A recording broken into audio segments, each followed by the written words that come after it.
দেখো class 11 first সেমিস্টারের permutation and combination অর্থাৎ বিন্যাস সমবায় থেকে একটা অঙ্ক রয়েছে এক্স বাই 12 ফ্যাক্টর 12 ফ্যাক্টোরিয়াল সমান x by 10 factorial plus 1 by 10 factorial plus 1 by 11 factorial হলে নিচের কোনটি এক্স এর মান।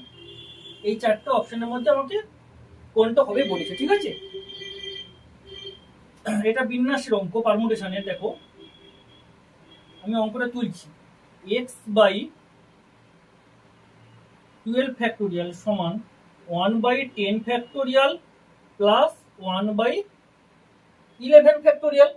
আচ্ছা, আমি যদি এটাকে উভয় পক্ষকে 12 ফ্যাক্টোরিয়াল দ্বারা যদি গুণ করে দিই তাহলে আমরা কি পাবো দেখো তো।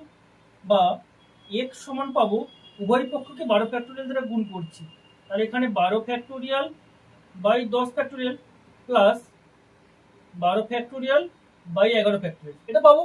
উভয় পক্ষে যদি 12 দিয়ে গুণ করে দিই তাহলে 12টা এখানে কেটে যাবে 12 ফ্যাক্টোরিয়াল, তাহলে এখানে 12 factorial by 10 factorial plus 12 factorial by 11 factorial. আচ্ছা, এবারে আমরা কি জানি যে 12 ফ্যাক্টোরিয়াল মানে 12 গুণিতক 11 ইন্টু 10 ফ্যাক্টোরিয়াল, ওটা পরে তো কমে তাই না, বাই 10 ফ্যাক্টোরিয়াল প্লাস এই 12 ফ্যাক্টোরিয়ালকে তাহলে 12 ইন্টু 11 ফ্যাক্টোরিয়াল বাই 11 ফ্যাক্টোরিয়াল, তাহলে 11 ফ্যাক্টোরিয়াল 11 ফ্যাক্টোরিয়াল কেটে গেল, 10 10ও কেটে গেল।